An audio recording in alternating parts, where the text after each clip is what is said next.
வணக்கம். இது நியூஸ் ஃபர்ஸ்டின் மதிய நேர பிரதான செய்தி. உங்களோடு இணைந்து கொள்ளும் நான் டில்ஷாட் தேவதாசன். முதலில் தலைப்புச் செய்திகள். ஊவா மாகாணத்தில் உள்ள வாக்கெடுப்பு மத்திய நிலையங்களுக்கு வாக்குப்பட்டிகளை கொண்டு செல்லும் நடவடிக்கை ஆரம்பம். அக்மிமன சிறுமியின் கொலையுடன் தொடர்புடைய பிரதான சந்தேக நபர் நீரில் மூழ்கி உயிரிழப்பு. தடைப்பட்டிருந்த பிரதான ரயில் மார்க்கத்திலான ரயில் போக்குவரத்துகள் வழமைக்கு திரும்பியுள்ளன. பிரித்தானியாவிலிருந்து ஸ்கொட்லாந்து பிரிவதற்கு மக்கள் எதிராக வாக்களிப்பு. இனி விரிவான செய்திகள். ஊவா மாகாண சபை தேர்தல் நாளை தினம் நடைபெறவுள்ளது. இதனை முன்னிட்டு நியூஸ் ஃபர்ஸ்ட் ஊவா அலுவலகம் தேர்தலுக்கு தயார் நிலையில் உள்ளது. பதுளை மற்றும் மொனராகலை ஆகிய மாவட்டங்களில் எமது அலுவலக செய்தியாளர்கள் மாத்திரமன்றி எமது பிராந்திய செய்தியாளர்களும் தேர்தல் தொடர்பான தகவல்களை உடனுக்குடன் வழங்குவதற்கு தயார் நிலையிலேயே உள்ளனர். மொனராகலை ரோயல் கல்லூரியிலிருந்து அந்த மாவட்டத்தில் உள்ள வாக்கெடுப்பு நிலையங்களுக்கு வாக்குப்பட்டிகளை கொண்டு செல்லும் நடவடிக்கைகள் இன்று காலை ஆரம்பமாகின.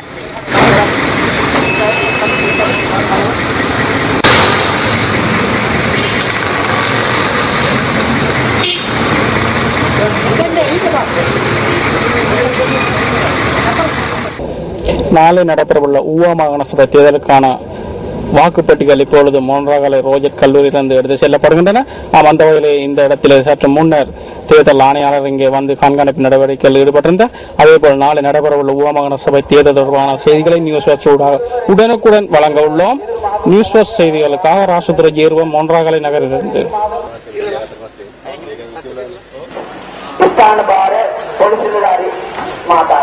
தேர்தல்கள் ஆணையாளர் மஹிந்த தேசப்பிரிய இன்று காலை மொனராகலை ரோயல் கல்லூரிக்கு விஜயம் செய்துள்ளார்.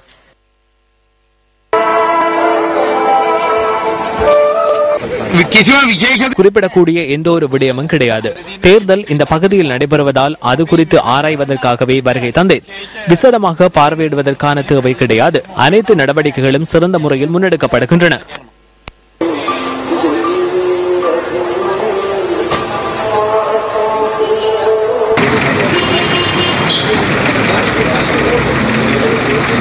இதேவேளை பதுளை விகாரமாதேவி மகளிர் வித்தியாலயம் மற்றும் பதுளை மத்திய மகா வித்தியாலயம் ஆகியவற்றிலிருந்து பதுளை மாவட்டத்திற்காக வாக்குப்பட்டிகள் இன்று காலை வாக்கெடுப்பு நிலையங்களுக்கு கொண்டு செல்லப்பட்டன.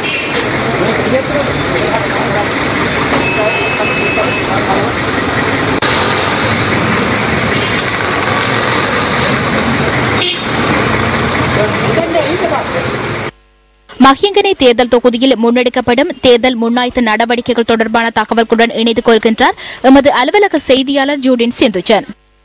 2014ஆம் ஆண்டு ஊவா மாகாண சபை தேர்தல் தொடர்பான விவரங்களை உங்களுக்கு வழங்குவதற்காக தற்பொழுது நாம் இருக்கும் இடம் மஹியங்கனை.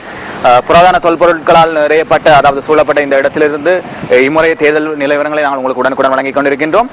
தற்போதைய களநிலவரப்படி 9500 அரசு உத்தியோகத்தர்கள் இந்த தேர்தல் நடவடிக்கைகளுக்காக பணியில் அமர்த்தப்பட்டுள்ளனர்.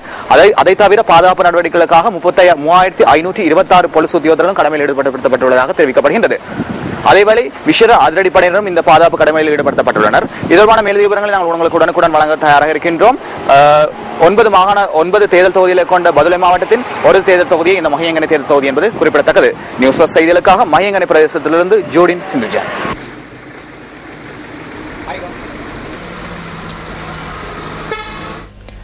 பிரதான மார்க்கெட்டின் சமிச்சை கட்டமைப்பில் ஏற்பட்டிருந்த கோளாறு வழமைக்கு திரும்பியுள்ளதாக ரயில்வே கட்டுப்பாட்டு நிலையம் குறிப்பிடுகின்றது. இதனையடுத்து வழமையான கால அட்டவணைகளின் பிரகாரம் ரயில் சேவைகள் முன்னெடுக்கப்பட்டு வருகின்றன. சமிச்சை கட்டமைப்பில் இன்று காலை ஏற்பட்டிருந்த கோளாறு காரணமாக ரயில் பயணங்களில் தாமதம் நிலவியிருந்ததாக ரயில்வே கட்டுப்பாட்டு நிலையம் தெரிவித்துள்ளது. சமிச்சை கட்டமைப்பில் ஏற்பட்ட கோளாறு காரணமாக கொழும்பு கோட்டையிலிருந்து பொல்ககவெல வரையும் பொல்ககவெலையிலிருந்து கொழும்பு கோட்டை வரையும் ரயில் சேவைகளில் தாமதம் நிலவியிருந்தது.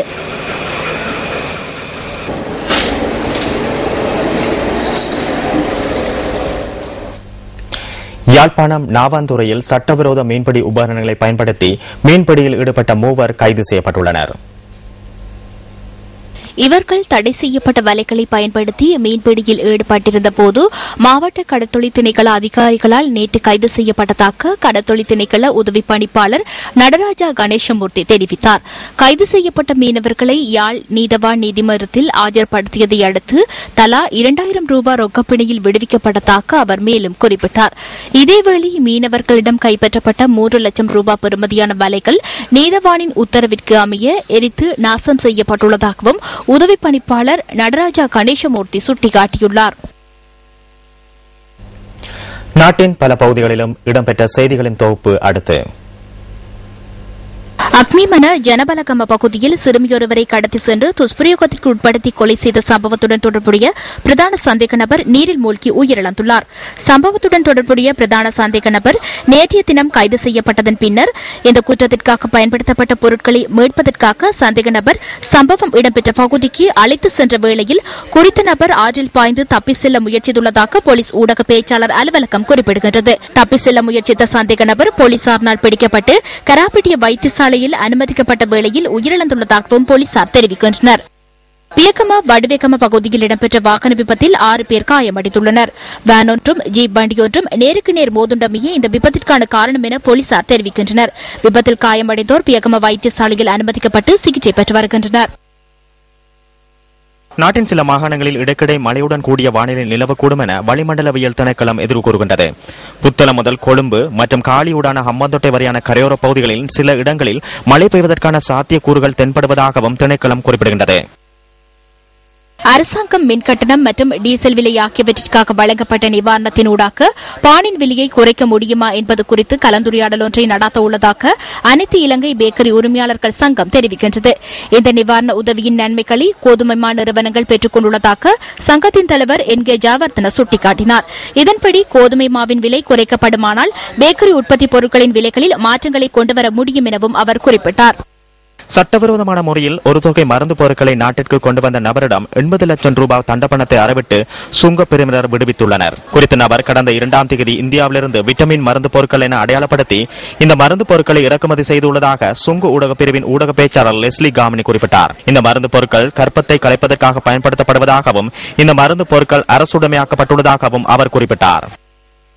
இலங்கையில் உள்ள சகல கைப்பணிப் பொருட்கள் அவை செயற்படுத்தப்படும் விதம், அவற்றின் பின்னணி மற்றும் அந்த கைப்பணிப் பொருட்கள் தயாரிக்கப்படுகின்ற இடங்கள் என அனைத்து தகவல்களும் இந்த வரைபடத்தில் உள்ளடக்கப்பட்டுள்ளன.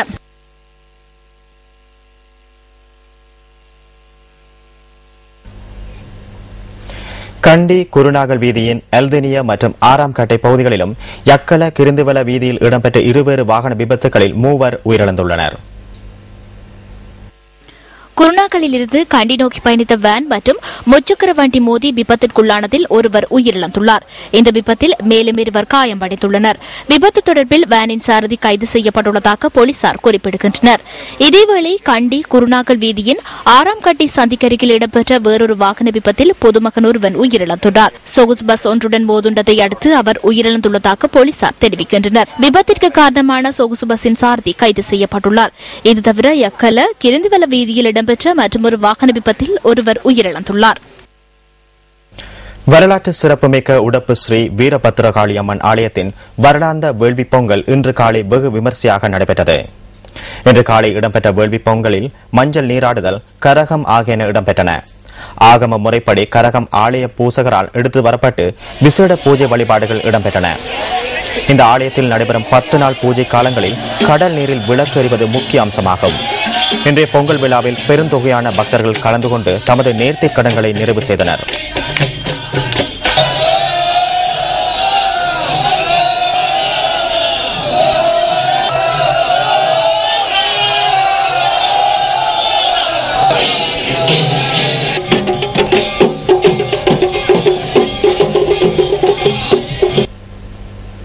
மட்டக்களப்பு கல்முனை பிரதான வீதிகளில் கட்டாக்காளி மாடுகளின் நடமாட்டம் அதிகரித்து காணப்படுவதனால் மக்கள் பல்வேறு இன்னல்களுக்கு முகம் கொடுத்து வருகின்றனர்.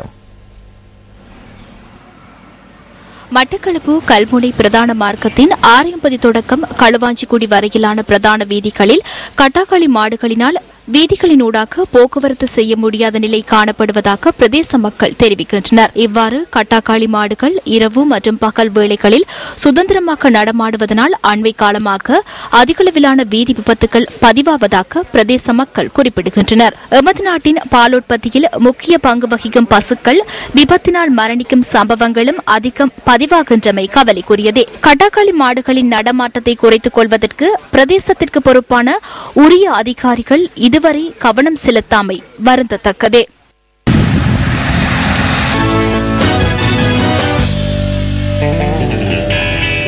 பதினேழாவது ஆசிய விளையாட்டு விழா இன்னும் சற்று நேரத்தில் உத்தியோகபூர்வமாக ஆரம்பமாக உள்ளது.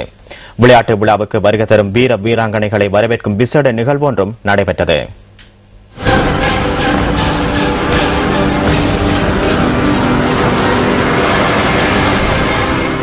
தென்கொரியாவின் இன்சாங் நகரில் இம்முறை நடைபெறும் 17வது ஆசிய விளையாட்டு விழாவில் 36 வகையான விளையாட்டுகளில் 439 தங்கப்பதக்கங்களுக்கான போட்டிகள் நடைபெற உள்ளன. 45 நாடுகளைச் சேர்ந்த சுமார் 14,000 வீர வீராங்கனைகள் இம்முறை விளையாட்டு விழாவில் பங்கேற்பார்கள் என எதிர்பார்க்கப்படுகிறது. அவர்களுக்கான தங்குமிட வசதிகள் ஏற்படுத்தி கொடுக்கப்பட்டுள்ள விளையாட்டு கிராமத்தில் நேற்று விசேட வரவேற்பு வைபவம் ஒன்று நடத்தப்பட்டது. பாதுகாப்பு பலப்படுத்தப்பட்டிருப்பதுடன் விளையாட்டு விழாவை அதிசிறப்பாக நடத்த சகல ஏற்பாடுகளும் பூர்த்தி செய்யப்பட்டுள்ளதாக ஏற்பாட்டு குழுவினர் தெரிவிக்கின்றனர்.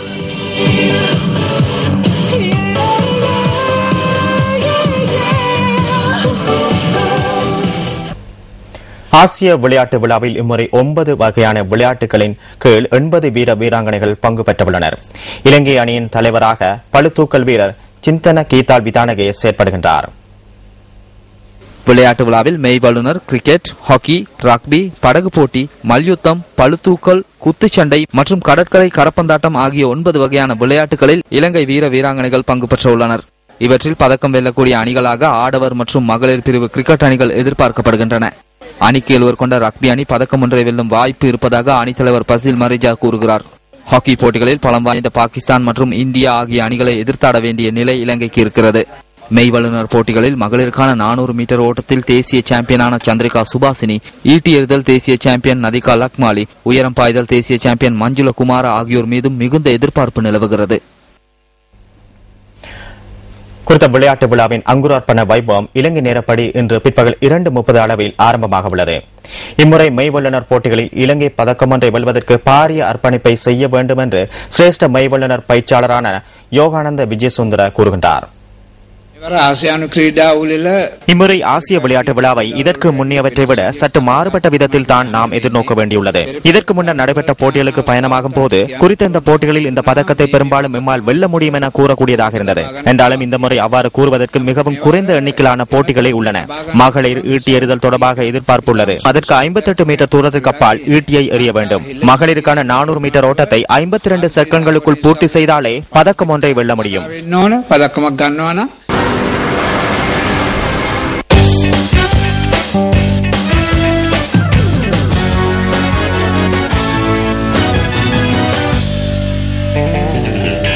இத்துடன் நியூஸ் ஃபர்ஸ்டின் மதிய நேர பிரதான செய்தி நிறைவு பெறுகின்றது. நியூஸ் ஃபர்ஸ்டின் மணித்தியாளர் செய்தியை 2:25 எதிர்பாருங்கள். வணக்கம்.